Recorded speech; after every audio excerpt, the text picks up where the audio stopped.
പാങ്ങുന്നാണ്. എന്തൊക്കെയാണ് ഇവിടെ നിന്ന് ലഭിക്കുന്ന വിവരങ്ങളെന്ന് പറയും? ഇപ്പോൾ 13 പേരാണ് ഇതിൽ ഈ ടീമിലുണ്ടായിരുന്നത്. അതിൽ 9 പേര് മരിച്ചു. പോസ്റ്റ്മോർട്ടം നടപടികൾക്ക് വേണ്ടിയുള്ള കാര്യങ്ങളൊക്കെ നടന്നുകൊണ്ടിരിക്കുന്നു. അതിൽ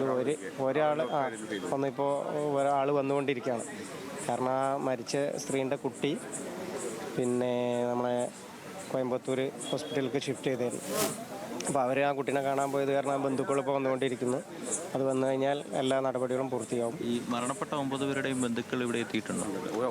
ഒരാൾ ഒഴികെ ബാക്കി എല്ലാവരും ഇവിടെ എത്തിയിട്ടുണ്ട്. ഒരു 5 മിനിറ്റ് കൊണ്ട് അവരും ഇവിടെ എത്തിച്ചേരും. ഈ അപകട വിവരം നാട്ടിലറിയുന്നതും മറ്റും ഈ മാധ്യമങ്ങളിലൂടെയാണോ അറിയുന്നത്? എന്താണ് അതിനെക്കുറിച്ച്? അല്ല, മാധ്യമങ്ങളിലൂടെ അല്ല. ഇവിടുന്ന് പിന്നെ ആ സംഭവ സ്ഥലത്ത് നിന്ന് പിന്നെ 1-2 കുട്ടികൾക്ക് ആ ആക്സിഡൻറ്റ് സംഭവിക്കുന്ന സമയത്ത് ബോധമുണ്ടായിരുന്നു. ആ കുട്ടികൾ പറഞ്ഞ വിവരത്തിൻ്റെ അടിസ്ഥാനത്തിൽ നാട്ടിലേക്ക് നമ്പറുകളിൽ ഫോൺ ചെയ്ത് അറിയിക്കുകയാണ് ഉണ്ടായത്.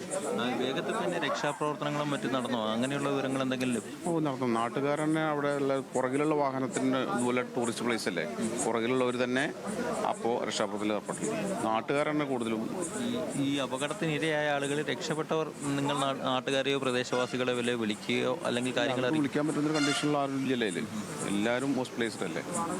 3 പേരെന്ന് പറഞ്ഞാൽ 8 പേരെന്നെ സംഭവ സ്ഥലത്ത് നിന്ന് വരണം. പിന്നെ ഒരാൾ പിന്നെ മരിക്കും. 9 പേര് മരിച്ചു. ഇനി ഇവിടെ വന്നതിന് ശേഷം ഇവിടെ നിന്നുള്ള സർക്കാർ വൃത്തങ്ങളും നമ്മുടെ കേരള പോലീസും അടക്കമുള്ള ആളുകൾ നിങ്ങളെ അറിയിച്ചിരിക്കുന്ന കാര്യങ്ങൾ എന്തൊക്കെയാണ്? തുടർ നടപടികൾ? ഇപ്പോൾ ചിറ്റൂർ DSP സാർ അവിടെ ഉണ്ടല്ലോ, അവരുൾപ്പെടെയുള്ള വളരെ ദ്രുത ഇപ്പോൾ നമ്മൾ സബ് കളക്ടർ അവിടെ പോകുന്നുണ്ട് എന്നാണ് അറിവ്. ഗവൺമെൻറ് തലത്തിൽ വലിയ തരത്തിലുള്ള ഇടപെടൽ നടത്തിക്കൊണ്ടിരിക്കുകയാണ്. ഈ സ്റ്റേറ്റ് ഗവൺമെൻറ്റും CM-ഉം മിനിസ്റ്റർമാരെല്ലാവരും ആ നിലയിൽ കാര്യങ്ങൾ മുന്നോട്ട്. ഇപ്പോൾ അവരോട് നമ്മൾ കിട്ടിയ വിവരം എന്താ വെച്ചാൽ പോസ്റ്റ്മോർട്ടം നടപടികളിൽ ഈ ഒരാൾ കൂടി വന്നു കഴിഞ്ഞാൽ പ്രോസസ്സ് ആരംഭിക്കും. രാത്രി തന്നെ പോസ്റ്റ്മോർട്ടത്തിനുള്ള നടപടികൾ പൂർത്തീകരിക്കുമെന്നാണ്. പുലർച്ചയോടുകൂടി ബോഡികളെല്ലാം പിന്നെ നാട്ടിലെത്തിക്കാനുള്ള സംവിധാനമാണ് ഇപ്പോൾ ഇവിടെ നിലവിൽ നടത്തിയിട്ടുള്ളത്. അടുത്തൊരു പള്ളിയുണ്ട്. അവിടെ വെച്ചിട്ട് ഇതിൻ്റെ മയത്ത് സംസ്കാരം അതിനുള്ള കാര്യങ്ങൾ സജ്ജീകരിച്ചുകൊണ്ടിരിക്കുകയാണ്. നമ്മുടെ വളണ്ടിയേഴ്സ് പോയിട്ടുണ്ട് പള്ളിയിലോട്ട്. നമ്മുടെ ലേഡീസ് വളണ്ടിയേഴ്സ് വന്നുകൊണ്ടിരിക്കുന്നുണ്ട്. മൃതദേഹങ്ങൾ പോസ്റ്റ്മോർട്ടം ചെയ്യുന്നത് ഈ ആശുപത്രിയിൽ തന്നെയാണോ അതോ മെഡിക്കൽ കോളേജിലേക്ക് കൊണ്ടുപോകുന്നത്? ഇല്ല, ഇവിടെ നിന്ന് കഴിഞ്ഞാൽ പിന്നെ ഒരു റിലീസ് ചെയ്യും. അടുത്തൊരു പള്ളിയിൽ വെച്ച് നമ്മൾ ഈ മയത്ത് പരിപാലനം ചെയ്ത ശേഷം നാട്ടിലോട്ട് കൊണ്ടുപോകാനുള്ളതാണ്. ഇപ്പോൾ ബന്ധുക്കളുമായി സംസാരിച്ചിട്ടുണ്ട്.